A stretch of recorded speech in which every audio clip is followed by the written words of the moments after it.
बिस्मिल्लाहिर्रहमानिर्रहीम। अस्सलामुअलैकुम। मेरे चैनल में आपका इस्तकबाल है। आज की ये वीडियो 9th क्लास की किताब जान पहचान का चैप्टर नंबर 20 सबक नंबर 20 गांव पंचायत, जिसे हम ग्राम पंचायत भी कहते हैं ना, तो आज हम गांव पंचायत के बारे में पढ़ेंगे। तो मैं चैप्टर की रीडिंग करके आपको एक्सप्लेन कर दूंगी, ठीक है। किसी ज़माने में हमारे मुल्क में गांव का इंतज़ाम गांव वालों के हाथ में होता था। गांव की हिफाजत, सफाई, खेती, तालीम का बंदोबस्त गांव वाले खुद की कर लिया करते थे। जब अंग्रेज़ों की हुकूमत आई तो गांव वाले का इंतज़ाम सरकार ने अपने ज़िम्मे ले लिया। महात्मा गांधी चाहते थे कि गांव के इंतज़ाम में गांव वालों का पूरा हाथ हो।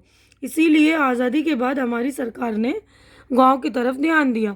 हमारी रियासतों में पंचायत राज कानून बनाया गया, जिससे गांव वालों को ये अख्तियार मिल गया कि वो अपने गांव का इंतज़ाम खुद करें।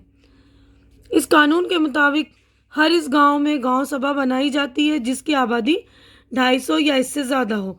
गांव सभा की हर साल 2 बैठकें होती हैं, एक खरीफ में और एक रबी में। खरीफ में गांव सभा आइंदा साल का बजट मंजूर करती है। आइंदा साल का यानी आने वाले साल का जो बजट मतलब तय करती है कि कौन कौन सी चीज़ों में क्या क्या कितना कितना खर्चा करना है। और रबी की बैठक में पिछले साल के हिसाब की जांच करती है। और रबी की जो बैठक होती है उसमें ये मतलब चेक करती है कि जो जो हमने खर्च किया, कितना खर्च हुआ, किस तरह हुआ, सही हुआ, गलत हुआ, ठीक है ना। तो अगले सफ़े पर हम चलते हैं। तो देखिए, सफ़े पर को पढ़ने से पहले जो लोग मेरे चैनल पे नए हैं या जिन्होंने मेरा चैनल सब्सक्राइब नहीं किया, तो वो प्लीज़ मेरा चैनल सब्सक्राइब कर लीजिए, क्योंकि चैनल का सब्सक्राइब करना बिल्कुल फ्री है। आप लोग चैनल सब्सक्राइब करेंगे तो मेरी हौसला अफजाई हो जाएगी। तो प्लीज़ आप लोग मेरी हौसला अफजाई कर दिया करें। तो देखिए, यहाँ लिखा है, गांव सभा अपने मेंबरों में से प्रधान और ग्राम पंचायत का चुनाव करती है, और इन इंतज़ामिया कमेटी का नाम गांव पंचायत है। इसमें 15 से 30 मेंबर होते हैं, 30 मेंबर तक होते हैं। इन मेंबरों का चुनाव 5 साल के लिए होता है। गांव पंचायत के मेंबर हर साल अपना एक प्रधान चुनते हैं। अगर गांव सभा किसी वक्त ये देखे कि प्रधान और उप प्रधान इसकी हिदायतों के मुताबिक काम नहीं कर रहे हैं, तो ये उसे अख्तियार भी रहता है कि उन्हें इस ओहदे से हटा दें। यानी सही काम नहीं करेंगे प्रधान या उप प्रधान, तो उन्हें उसके ओहदे से हटा देते हैं, ठीक है ना। गांव सभा का प्रधान ही गांव पंचायत की बैठकों की सदारत करता है।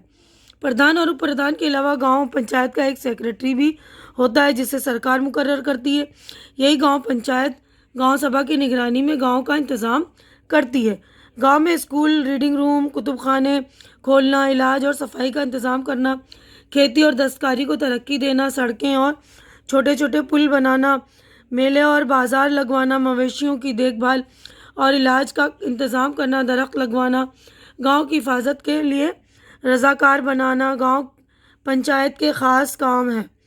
गांव पंचायत को इन कामों के लिए कुछ रुपए सरकार से मिलते हैं और कुछ रकम टैक्स वगैरह के ज़रिए पंचायत खुद हासिल करती है।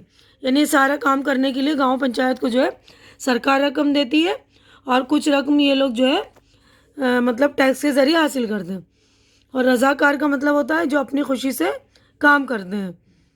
गांव के झगड़े तय करने के लिए कमेटी बनाई जाती है, जिसे पंचायती अदालत कहते हैं। यानी गांव में जो छोटे मोटे झगड़े हों तो पंचायती अदालत जो है ना तय कर लेगी। इसका चुनाव हर 5वें साल होता है। इसके सदर को सरपंच और नायब सदर को नायब सरपंच कहते हैं। पंचायती अदालत में 5 पंचों की छोटी छोटी कमेटियाँ होती, जो पंच मंडल कहलाती। पंच का मतलब ही देखिए 5 होता है ना, तो इसीलिए इसमें जो है 5 लोगों का चुनाव होता है, जो पंच मंडल कहलाती। ये पंच मंडल साल भर काम करते हैं, और फिर इनके मेंबरों को तब्दील कर दिया जाता है। जब कोई मुकदमा पंचायती अदालत के सामने आता है तो सरपंच इसको एक पंच मंडल के सुपुर्द कर देता है। इस तरह अब गांव के लोगों को छोटी छोटी बातों के लिए थाने और कचहरी नहीं दौड़ना पड़ता। सिंचाई, मेंढ, लेन देन, मारपीट के झगड़े गांव ही में तय हो जाते हैं। गांव के इस इंतज़ाम के 2 फ़ायदे हैं। एक तो ये कि इसमें किसी तरफ से वकील की ज़रूरत नहीं होती। दूसरे, पंच गांव के ही होते हैं, इसलिए वो मामला को अच्छी तरह समझ सकते हैं और इंसाफ कर सकते हैं। यानी जो पंच होती है, 5 लोग जो होते हैं, 5 मेंबर भी गांव के लोग ही होते हैं, तो वो गांव के लोगों को अच्छी तरह जानते हैं ना, अच्छी तरह समझते हैं, तो इसलिए वो मामले को भी अच्छी तरह समझ लेते हैं और इंसाफ करते हैं ना। पंचायती राज कायम करने से हमारे गांव को बहुत फ़ायदा हुआ है, लेकिन इस निज़ाम से जहां हमारे गांव वालों को बड़े बड़े अख्तियार मिले हैं, वहाँ इनकी जिम्मेदारियां भी बढ़ गई हैं। गांव पंचायत के मेंबरान का ये फ़र्ज़ है कि वो मिलकर गांव की तरक्की के लिए कोशिश करें।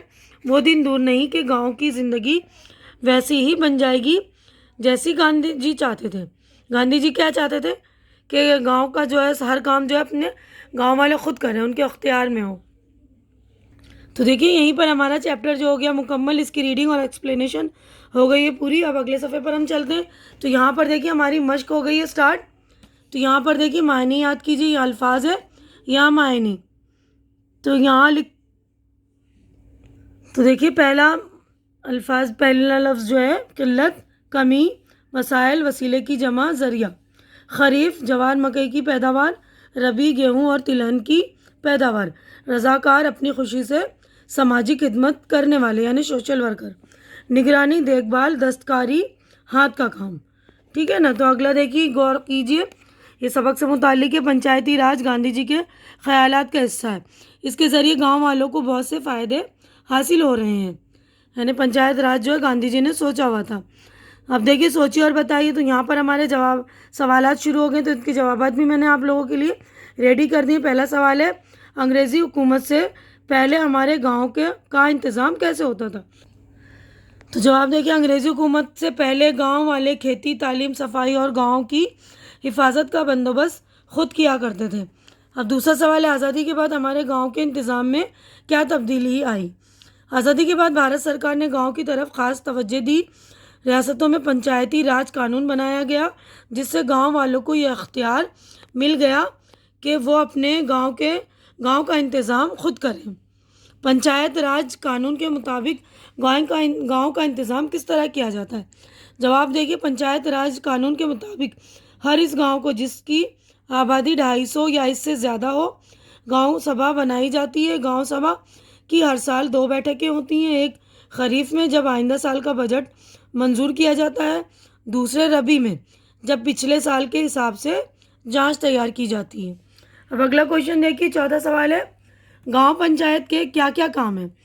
गांव में स्कूल, रीडिंग रूम, कुतुब खाने लाइब्रेरी खोलना, इलाज और सफाई का इंतज़ाम करना, खेती और दस्तकारी को तरक्की देना, सड़कें और छोटे छोटे पुल बनाना, मेले और बाज़ार लगवाना, मवेशियों की देखभाल, इलाज का इंतज़ाम करना, दरख्त लगवाना और गांव की हिफाजत के लिए रज़ाकार बनाना गांव पंचायत के ख़ास काम है। अब पांचवा सवाल देखिए, गांव पंचायत से क्या फ़ायदे हैं। गांव पंचायत गांव के झगड़े तय करने के लिए गांव पंचायत गांव के झगड़े तय करने के लिए, ये गांव आएगा, एक कमेटी बनाती है जिसे पंचायती अदालत कहते हैं। इस अदालत से ये फ़ायदा है कि गांव वालों को छोटी छोटी बातों के लिए थाने और कचहरी नहीं जाना पड़ता। सिंचाई, मीन, लेन देन और मारपीट के झगड़े गांव में तय हो जाते हैं। चूँकि पंचायती अदालत में पंच इसी गांव के होते हैं, इसीलिए हर मामले को अच्छी तरह समझकर फैसला करते हैं। गांव वाले वकील और अदालत के कामों में पैसा खर्च करने से बच जाते हैं। अगला क्वेश्चन देखिए, गांव पंचायत से गांधी जी का ख्वाब किस तरह पूरा हो रहा है। महात्मा गांधी चाहते थे कि गांव के इंतज़ाम में गांव वालों का पूरा अख्तियार हो। पंचायत राज कानून से गांव को ये इख्तियारात मिल गए कि वो अपने अपने गांव का इंतज़ाम खुद करें। इस तरह गांधी जी का ये ख्वाब पूरा हो रहा है। तब अगला क्वेश्चन देखते हैं। देखिए, नीचे लिखे हुए लफ्ज़ों से जुमले बनाइए। तो ये नीचे लफ्ज़ दिए हुए, उनके हमें जुमले बनाने, सेंटेंस बनाने, तो ये भी मैंने आप लोगों के लिए रेडी कर दिए। देखिए पहला लफ्ज़ है गांव पंचायत। तो देखिए इसका जुमला मैंने बना दिया है। हर गांव पंचायत अपने गांव में खेती, तालीम, सफाई, हिफाजत वगैरह का बंदोबस्त करती है। देखिए दूसरा है दस्तकारी। मशीनों के इस दौर में भी दस्तकारी की बड़ी कदर है, यानी हाथ के काम की बड़ी कदर है। तीसरा मवेशी। इंसानों की तरह मवेशी भी बीमार होते हैं। चुनाव के ज़रिए लोग अपने नुमाइंदों का इंतखाब करते हैं। इंतखाब करना यानी चुनना। पांचवा, इंसाफ। इंसाफ करने में सच्चाई होनी चाहिए। स्कूल, अपने बच्चों को स्कूल भेजना हर शहरी का फ़र्ज़ है। अब अगला देखिए, नीचे लिखे हुए लफ्ज़ों से खाली जगहों को भरिए, यानी खाली जगह हमें भरनी है, यानी फिल इन द ब्लैंक से खाली जगह मैंने भर दी, आप देख लेंगे। पहला है, हमारी रियासतों में पंचायती राज कानून बनाया गया। गांव पंचायत का एक सेक्रेटरी भी होता है। गांव के झगड़े तय करने के लिए एक कमेटी बनाई जाती है। पंचायती राज कायम होने से हमारे गांव को बहुत फ़ायदा हुआ है। गांव की ज़िंदगी वैसी ही बन जाएगी जैसी गांधी जी चाहते थे। अब अमली काम, मैंने प्रैक्टिकल वर्क है। देखिए, गांव पंचायत पर एक मुख्तसर नोट लिखिए। तो गांव पंचायत पर एक मुख्तसर नोट लिखना है। तो देखिए, ये भी मैंने आप लोगों के लिए लिख दिया है। देखिए, मैं आप लोगों के लिए लिख देती हूँ, सभी काम कर देती हूँ, तो आप प्लीज़ मेरी हौसला अफजाई कर दिया करें। देखिए, पहला है, गांव पंचायत के तहत गांव वाले खुद अपने गांव का इंतज़ाम करते हैं। गांव की हिफाजत, सफाई, खेती, तालीम और गांव वालों के दूसरे मुफीद कामों का बंदोबस्त अब गांव पंचायत करती है। महात्मा गांधी की ख्वाहिश थी कि गांव वाले खुद गांव का इंतज़ाम करें, क्योंकि अंग्रेज़ जब मुल्क पर काबिज़ हुए तो उन्होंने सारा इंतज़ाम अपने हाथ में ले लिया। आज़ादी के बाद हिंदुस्तानी रियासतों में गांव पंचायत कानून बनाया गया, जिससे गांव वालों को ये अख्तियार मिल गया कि वो अपने गांव का इंतज़ाम खुद करें। अब गांव पंचायत गांव में स्कूल, रीडिंग रूम, कुतुब खाने खोलना, इलाज और सफाई, सड़कें और छोटे छोटे बिल बनवाना, मेले और बाज़ार लगवाना, गांव के लोगों के आपसी झगड़े और लेन देन के मामलात का फ़ैसला करना जैसे अहम काम गांव पंचायत ही करती है। तो उम्मीद करती हूँ आपको अच्छे से समझ में आ गया होगा गांव पंचायत के बारे में। तो देखिए, आज की वीडियो में बस इतना ही। उम्मीद करती हूँ मेरी वीडियो अच्छी लग रही तो इसे लाइक कीजिए। जो ज़रूरतमंद बच्चे हैं तो उनके दरमियान शेयर कीजिए और मेरा चैनल सब्सक्राइब करके मेरी हौसला अफजाई कीजिए। अल्लाह हाफिज़।